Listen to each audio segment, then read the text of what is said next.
Have you ever met someone who could turn the smallest inconvenience into a disaster? Someone who could make a tiny pebble feel like a giant stone blocking their path?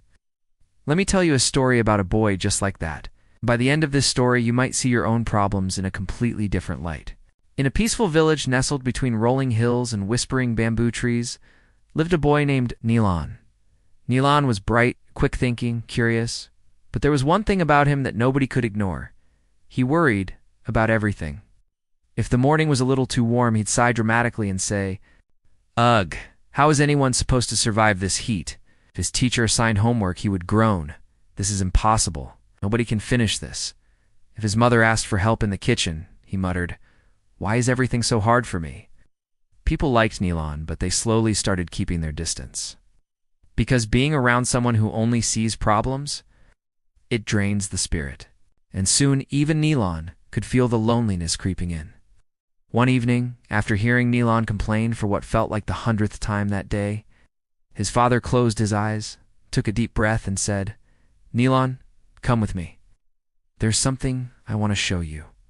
They walked beyond the village, past the fields glowing in the golden afternoon light, until they reached a small, quiet pond. The water was perfectly still, like a mirror reflecting the sky.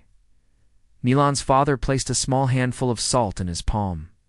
"Throw this into the pond," he said. Nilan shrugged and tossed it in, watching it sink. "Now," his father continued, "taste the water." Nilan frowned, but leaned down, scooped a bit, and tasted it. He gagged. "It's so bitter."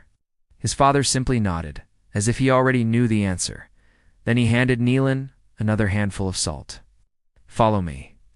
They walked until the trees opened up to a wide, flowing river. Its waters moved with life-carrying leaves, glimmers of sunlight, and the music of nature. "I'll throw it here," his father said. Nilan obeyed. The salt disappeared instantly into the rushing water. "Taste this water too." Nilan cupped his hands, drank, and blinked in surprise. "It's fresh. I can't taste the salt at all." This time his father smiled, a warm, gentle smile that softened the air around them. "My son," he said softly, "problems in life are like this salt. They will always be there. Their amount never changes. But the way you experience them depends on the size of your heart." He pointed at the pond. "If your heart is small like this pond, every problem will make your life bitter." Then he pointed at the river.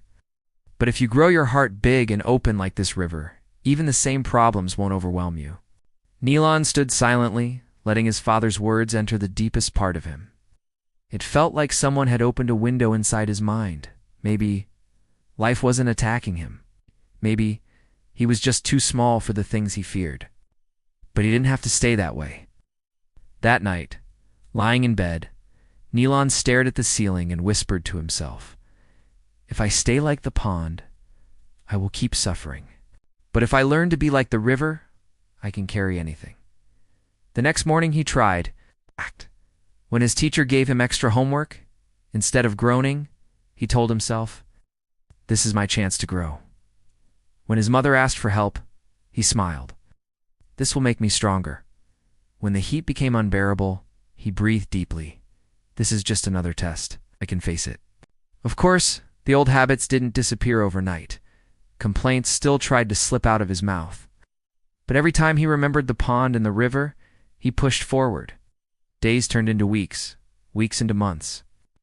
And something remarkable happened. Nilan changed. His friends began inviting him again. His teacher praised his calmness. His parents watched him with pride glowing in their eyes. And most importantly, Nilan felt lighter inside.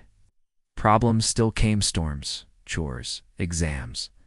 But he didn't drown in them anymore, flowed with them like the river he had learned from. One evening, as the sun melted into the horizon, Nilan sat by the river, watching its endless journey. Leaves floated, branches floated. Even stones were carried smoothly over time. He smiled gently and whispered, "Every problem in life has a simple solution. It's not about removing the salt. It's about becoming the river." So, my friend, listening right now, life will always bring challenges. Some days will feel heavy. Some nights will feel endless. But the answer is not to complain, not to shrink, not to run. The answer is to grow bigger, to widen your heart, to see your problems with calmness instead of fear. Because problems don't get smaller, we grow.